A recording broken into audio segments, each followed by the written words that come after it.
Kuala Terengganu, Ibu Negeri Terengganu Darul Iman. Pada 18 Januari 1979, ia diisytiharkan sebagai Majlis Perbandaran Kuala Terengganu, MPKT, hasil gabungan Jemaah Bandaran Kuala Terengganu dan 4 majlis tempatan. Majlis Mesyuarat Tempatan Kuala Terengganu Utara, Barat, Tengah dan Selatan. Pada tahun 1996, seluruh daerah Kuala Terengganu termasuk Pulau Redang diletak di bawah pentadbiran MPKT. Ia merangkumi keluasan 60,500 hektar. Majlis Bandaraya Kuala Terengganu ataupun Bandaraya KT telah pun istilahnya dilaksanakan pada 1 Januari 2008 dan Bandaraya KT mempunyai visi sebagai Kuala Terengganu Bandaraya Warisan Global, Lestari dan terbaik di dunia. Penduduk semakin bertambah, kawasan pentadbiran semakin luas, bandarnya semakin membangun.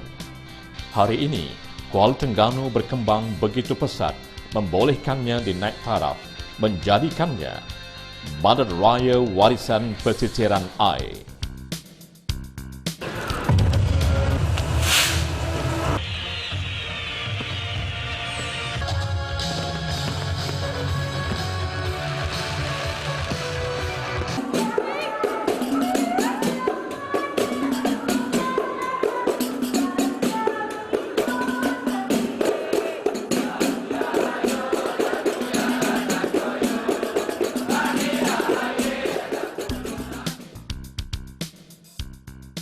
Pelbagai asas dan pertimbangan diambil kira sebelum sesuatu majlis perbandaran dinaikkan taraf sebagai bandar raya. Ia tertakluk kepada Akta Kerajaan Tempatan 1976 atau Akta 171. Antara asas dan pertimbangan itu termasuklah statusnya sebagai pusat pentadbiran sesebuah negeri. Penduduknya pula tidak kurang daripada 300,000 orang, di samping mempunyai autonomi dari segi keuangan dengan pungutan hasil tahunan tidak kurang daripada 80 juta ringgit. Selain itu, sesuatu majlis perbandaran yang hendak dinaikkan taraf disyaratkan mengalami perkembangan dan pembangunan ekonomi yang pesat, berfungsi sebagai pusat perniagaan dan perindustrian serta mempunyai institusi keuangan yang kukuh. Ia juga mesti mempunyai kemudahan pendidikan termasuk institusi pengajian tinggi yang turut dilengkapi dengan maktab, universiti dan perpustakaan. Sejarahnya pula mempunyai ciri-ciri keistimewaan dan berfungsi sebagai pusat aktiviti kebudayaan dan sukan yang penting.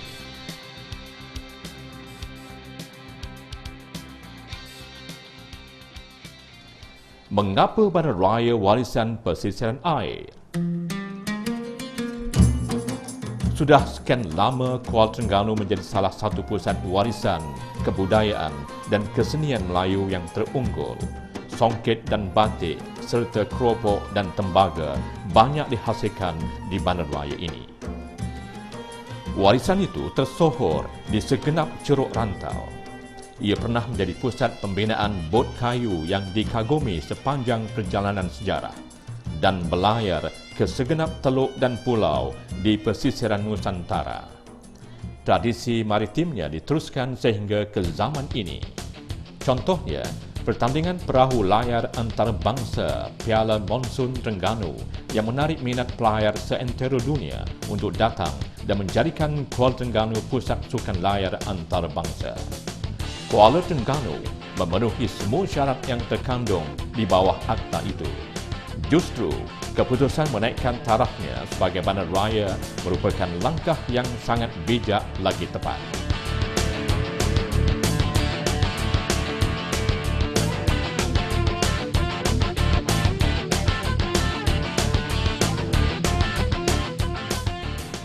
Pelbagai acara diatur dan disusun beberapa hari sebelum dan selepas Kuala Terengganu diisytiharkan sebagai bandar raya warisan pesisiran air.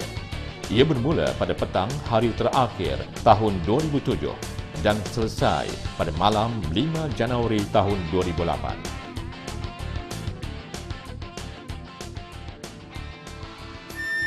Tirai sejarah mula dibuka sebaik sahaja Fajar Tahun Baru 2008 menyingsing. Pada pagi 1 Januari, Istana Malziah yang bersejarah menjadi saksi majlis penyerahan watikah dan surat cara pelantikan Datuk Bandar.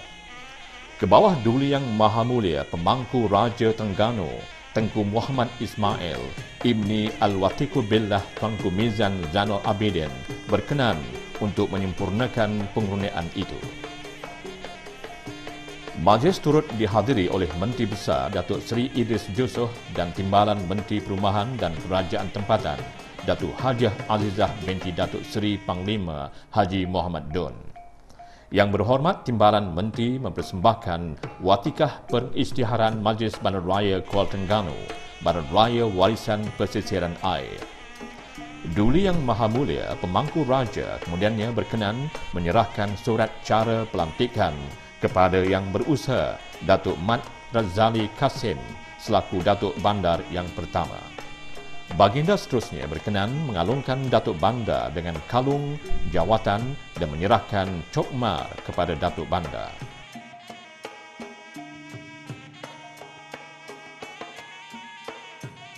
Pada sebelah malamnya pula, Bandaraya Warisan Pesisiran Air bermandikan cahaya.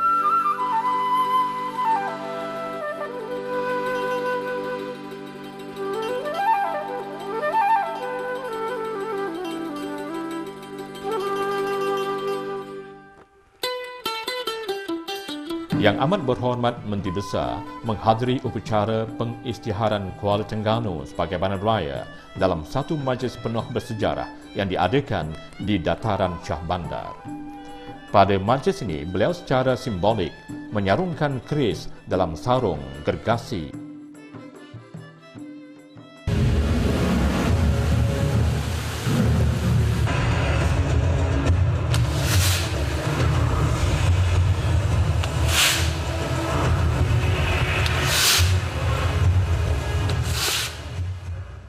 Dan seterusnya membaca watikah perisytiharan Kuala Terengganu sebagai Bandaraya Warisan Pesisir Air.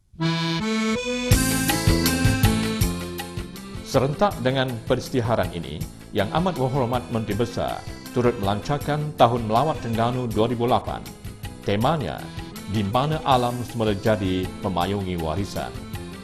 Dalam ucapannya, beliau berkata, perisytiharan Kuala Terengganu sebagai Bandaraya ialah kerana bandar ini telah mengalami kepesatan pembangunan dalam pelbagai bidang. Pantai Timur yang menghubungi Kuala Lumpur melalui Karak dan Kuantan. Pelancong di sebelah barat dan utara juga boleh menggunakan laluan Simpang Pulai Kuala Berang. Lebuh raya yang memiliki pemandangan tercantik di Malaysia, tuan-tuan dan puan-puan. Pelancong akan terpesona dengan pemandangan Tasik Kenyir dan Senturi Gajah di lebuh raya Simpang Pulai Kuala Berang. Antara lain, ia termasuk ekonomi dan perdagangan, kemudahan sosial dan infrastruktur, serta fungsi selaku pusat pentadbiran kerajaan negeri.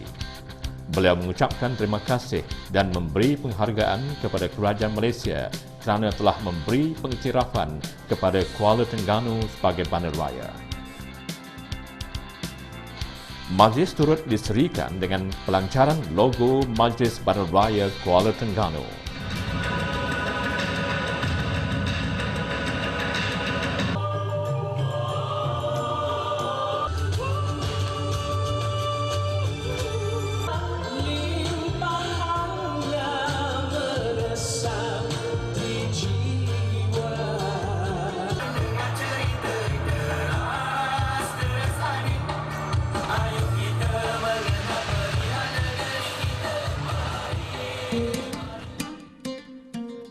Forum perdana diadakan di dataran Shah Bandar. Tajuk perbincangannya, menjana sikap warga kota Islam Hadari dengan ahli-ahli panel yang disegani.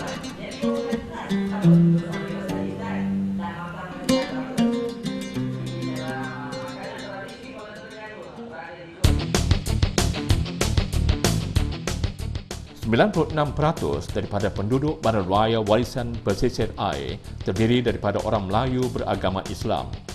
Ia diyakini berupaya menghadapi cabaran yang besar dari segi fungsi dan tanggungjawabnya kepada penduduk.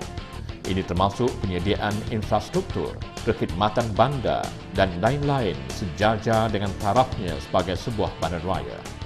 Yang amat berhormat Menteri Besar berkata, antara perkara yang perlu diberi tumpuan ialah menyediakan perkhidmatan yang terbaik kepada rakyat. Untuk tujuan tersebut, pertumbuhan ekonomi negeri ini perlu dirangsang, manakala keberkesanan sistem penyampaiannya pula wajar dipertingkatkan lagi. Rakyat Terengganu dan penduduk Kuala Terengganu merasa bertuah kerana banyak projek pembangunan yang dirancang memberi manfaat kepada mereka, khasnya dalam bidang-bidang keagamaan, ekonomi, kebudayaan dan pelancongan. Suntikan pembangunan di negeri Terengganu Darul Iman merupakan hasil muafakat dan perancangan pemimpin untuk masa depan rakyat. Pembinaan kompleks sukan dan taman tamadun Islam, usaha menaik taraf lapangan terbang Sultan Mahmud dan kewujudan pusat-pusat komersial di bandaraya ini merupakan sebahagian kecil daripada agenda pemimpin yang berjiwa besar. Dan masih banyak lagi yang akan menyusul.